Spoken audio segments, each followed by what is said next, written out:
Ei, amigos!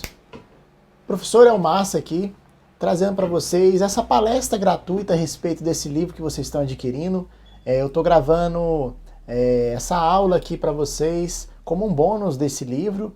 Eu não estou com o livro em mãos aqui porque eu tenho de fazer esse livro para fazer o fechamento do livro. Então eu queria me apresentar para vocês, né? Esse livro foi fonte de 2 anos de estudo, de muita pesquisa, e foi um dos frutos do meu trabalho quando eu terminei o meu mestrado de Direito, né? Mas antes de fazer a elaboração desse livro na versão final, me veio a vontade, brotada do espírito mesmo, de unir a ciência, a pesquisa, algo que tem em mim, que brota em mim essa vontade que veio ao longo do mestrado como uma forma de despertar, né? A gente estuda dentro da psicanálise também que a mente humana ela é ilimitada, o potencial da mente humana ela é ilimitada. E grandes pesquisadores como Freud já fez esse estudo da mente humana. Dentro do campo da filosofia, a gente tem a ontologia, que traz esse estudo da mente, do ser, né? E a gente teve vários englobamentos de ciência, como a nova logosofia, que fez esse estudo também do espírito, do ser, e uniu essa parte da mente humana, da espiritualidade também. E aqui espiritualidade não tem nada a ver com religião, dentro do campo da pesquisa.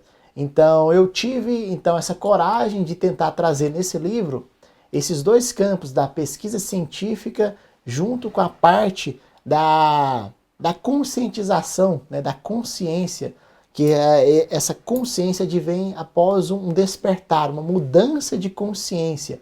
E é principalmente esse campo da mudança de consciência que eu tento agora unir no campo da pesquisa jurídica, no campo do saber jurídico, para a gente ter uma sociedade mais justa, né? Porque a gente sabe que dentro do direito eu atuei 8 anos como advogado. E nesses 8 anos eu pude perceber todo tipo de injustiça social que é cometida, não só por grupos de interesses econômicos, como a gente aborda nesse livro aí, né, no caso trazendo esse campo dos interesses econômicos, dos interesses particulares, com a captura das instituições que deveriam servir para proteger os interesses dos cidadãos, né? Então eu consegui reunir isso, né, e sem deixar o embasamento científico, sem deixar a pesquisa científica. Eu sei que é uma coisa que ninguém nunca tentou fazer assim, essa coragem ali de unir a parte, por exemplo, da mediunidade juntamente com a parte da pesquisa científica, mas conforme a gente vai evoluindo aí no campo da mente, estudando, a gente vê que está tudo conectado, né? E trazer essa conscientização sem englobar nada de religião. Vocês vão estar lendo aí nessa obra aí o tanto que ficou bacana essa parte de conscientização da mente. E quando a gente muda a mente, a gente pode mudar o meio que a gente vive. Isso aí é um dos caminhos que eu cheguei no final, vocês vão estar vendo. Mas aqui eu vou fazer uma apresentação, eu não vou estar mostrando para vocês aí tudo, para a gente fazer um raciocínio lógico ao longo dessa obra, né? Então aqui no Brasil a gente tem um grande problema. E esse problema não está só no Brasil, ele está em muitos países, como tem também nos Estados Unidos, como tem também na Europa. Inicialmente surgiu esse problema da captura regulatória nos Estados Unidos, quando uma das agências reguladoras que cuidava lá, principalmente do transporte da época das ferroviárias, lá para 1950, né, essa agência ela foi capturada exatamente por essas empresas ferroviárias, né? Então aí surgiram vários estudiosos, como George Stinger, né? E a gente teve lá a visão visionária do mestre Max Weber. Desde 1921 ele previu que quando as instituições que deveriam servir para proteger o povo, né? Proteger as pessoas ali que estão abaixo da Constituição ali, regidas pelo Estado, quando essas instituições fossem se afastadas, né, quando essas instituições fossem afastadas das pessoas, elas iriam, na verdade, não servir como instrumentos da democracia, mas servir como instrumentos de manipulação e controle. Que hoje em dia o direito é muito bonito ali na prática, mas quando a gente vê ali a prática, a teoria, perdão, né? É muito bonito na teoria, no papel, nas leis, mas quando a gente vê e estuda a fundo a prática, quando a gente estuda a fundo o que está acontecendo ali, a gente sabe que é tudo diferente. A gente sabe que aqui no Brasil tem o famoso jeitinho brasileiro, né? E a gente teve ano passado um prêmio Nobel, né? Um prêmio Nobel de Economia. A gente teve 3 grandes autores lá que eles descobriram que todos os países que teve aquela relação de uma colônia como o Brasil, que foram explorados como colônia, eles acabam tendo instituições fracas. E isso vai acarretar como consequência essas trocas de favores políticos que eu faço o estudo ao longo dessa obra aí. A gente faz o estudo da correlação da política com a nomeação dos dirigentes, né? Para você que não conhece muito sobre o assunto, as agências reguladoras do Brasil, elas têm uma função muito mais do que só regular a economia. Elas vão garantir ali todo o equilíbrio daquela estrutura que elas foram criadas por lei para estabelecer. Faço um estudo bem aprofundado da ANS, que é a Agência Nacional de Saúde Suplementar, que cuida dos planos de saúde. A gente tem casos o estudo da captura regulatória dela. Na época da campanha, as empresas fazem investimentos, doações na época da campanha. E o que acontece depois? Depois a gente tem a nomeação de um dirigente ali, a troca dos favores políticos, né? Então eu pego toda essa pesquisa jurídica e também coloco nela a parte mais importante para mim, que é a parte da conscientização, né? Que essa mudança na minha mente, ela só veio no meio do mestrado, quando eu então tive eu gosto dessa palavra, vocês vão ver que eu uso muito no livro, esse despertar, que só aqueles que têm olhos que realmente podem ver e aqueles que têm ouvidos realmente podem ouvir e compreender, né? Aqui a gente já entra nos mistérios ali, que você não vai pegar só esse livro para fazer uma leitura, você vai ter de realmente fazer um estudo dele para compreender a mensagem que eu quero passar ali, que é uma mensagem que está muito relacionada com a época que a gente está vivendo. A gente está vendo que cada vez mais coisas estranhas estão acontecendo, mais grandes políticas estão roendo, brigas, né? Os Estados Unidos aí, com aquelas brigas que está acontecendo lá na Ásia, então sempre essa discussão sendo arrastada, mas o que é que está aí por trás? O que as pessoas não estão percebendo? É um jogo político, um jogo de manipulação, que fica ali, escondido ali por trás, e as pessoas acabam sendo distraídas. Essa estratégia que está sendo adotada no mercado, não só no brasileiro, mas no mercado mundial, né, quando a gente vê a política mundial aí, ela já foi adotada lá antigamente, na antiga Roma, quando a gente estuda um pouquinho de historiologia, né, a gente vê que os imperadores ali, depois da decadência de Roma, depois de Marco Aurélio, que a gente estuda ele nos antigos filósofos, né, então ali a gente teve a decaída de Roma e os grandes imperadores ali que tinham ali a politicagem juntamente com o Senado, eles utilizavam então a política do pão e circo. Uma política aí principalmente para distrair as massas, né? E os verdadeiros beneficiados eram só aqueles que estavam no topo do poder. Não muito diferente, a história nos ensina e hoje a gente tem a mesma situação acontecendo, né? Essa distração das pessoas e ali quem acaba lucrando, quem acaba ganhando enormemente assim, vantagens não só patrimoniais, né? Mas hoje tudo, a gente tem uma comparação de um grande filósofo que ele fala que tudo é energia, né? Então, da mesma forma que tudo é energia, hoje em dia o dinheiro acaba sendo favorecido apenas por esses grandes grupos econômicos que estão aí no império. E quando a gente estuda esses grandes grupos, aí eu trago para vocês, ao longo dessa obra também, o estudo comparado ali dos grupos econômicos, né, as grandes empresas, os grandes monopólios, os oligopólios, que vão fazer o quê? Capturar as agências, como a Agência Nacional de Aviação também. Eu trago vários exemplos, a Agência Nacional que cuida da parte do petróleo. A gente sabe que aqui no Brasil a gente tem grandes aquíferos ali só de petróleo, né, que a Petrobras explora. E por que a nossa gasolina é tão cara, né? A gente tem a Agência Nacional que cuida também só da parte, a ANIP, que cuida só da parte das propagandas, a Anatel, que cuida das telecomunicações, né? Então eu trago todos esses exemplos e trago uma conscientização para o leitor, né? Porque eu acho que durante muitos anos da minha vida eu vi ali algumas funções de funcionário público como uma forma de eu entrar e fazer a modificação, as mudanças, né? A verdadeira mudança na sociedade. Como, por exemplo, um grande sonho meu da infância era ser juiz, para fazer a justiça no mundo.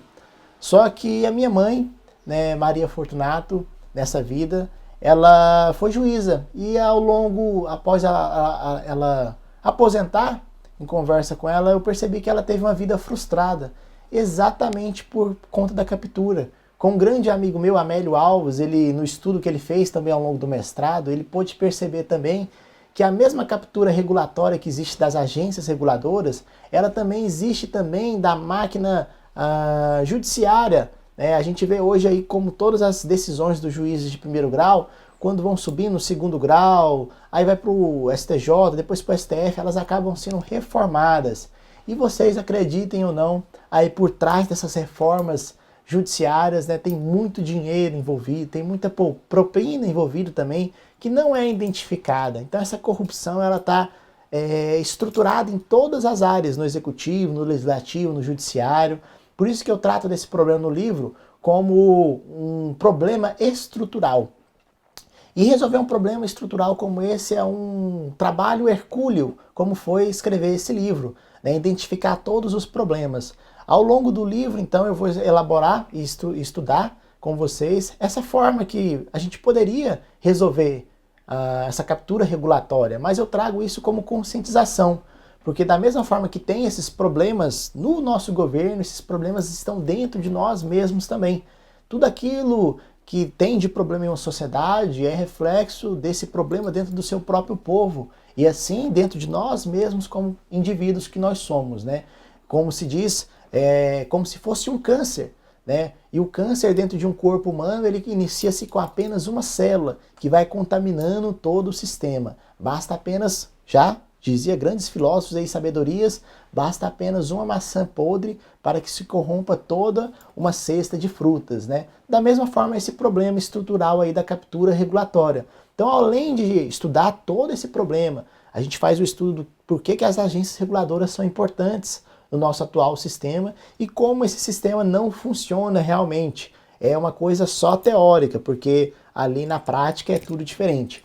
Trouxe isso então ao campo da conscientização, do estudo da ciência, da logosofia, né, que faz esse estudo do ser, do saber, que era estudado pelos antigos estoicos, os antigos gnósticos também, mas sem entrar em nenhum tema religioso. Hoje em dia não está mais envolvendo a religiosidade, é mais essa conexão com a mente superior que nos faz tornar conscientes e não importar só com a matéria física, mas nos importarmos com o sistema, né, com a sociedade como um único organismo, porque desde que exista a prejudicialidade a um dos indivíduos desse sistema, acaba prejudicando todos os sistemas. Como, por exemplo, a gente entra aí dentro do direito constitucional e econômico, que foi o tema do mestrado, que eu iniciei agora esse labor agora como professor Elmassa, né? Por isso que eu estou abandonando o antigo nome de autor de Diogo Fortunato, que para nós que escrevemos, né, a gente passa por uma modificação de mente, representa uma quebra de barreira.